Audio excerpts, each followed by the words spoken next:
Yes! Dumating na rin ang e-bike na parang sasakyan na talaga. Ito ang Pajero version 2. Ang isa sa nagbago sa Pajero e-bike na to, mukha na talagang sasakyan. Tingnan mo naman yung headlight niya. Yung daylight niya, naka-headlight na. Yung bumper niya, at frame niya, coated na rin ng quality paint. Stainless pa rin yung tapakan, yung brake niya, aluminum na, at meron ng rubber. Ayan na isa sa nadagdag. At tingnan nyo naman ang frame namin. Naka-quality talaga ang paint, pati back bumper. Nice! At mataas pa rin yung steering wheel ng manibela. Malawak pa yung legroom. At isa pa sa nadagdag, ito ang aming appeal assist. O, nakita nyo naman, napakaganda ng design.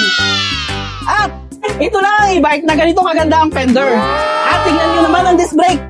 Napakaganda ng kulay, red. Kagaya nga ng sinabi ko kanina, itong e-bike na to, mukha na talaga sasakyan. Perfect! Tingnan mo naman yung taillight. Pang sasakyan na. Di ba? Oh, ang lakas ng hatak, di ba? Dahil 1,800 watts na ang motor na ito. At 60 volts, 38 amperes na yung battery. Kaya kung gusto mo ng ganitong e-bike, huwag mo nang palagpasin to. Tawagan mo lang ako sa 0964-7343-682. Oh, ang lakas ng hatak, di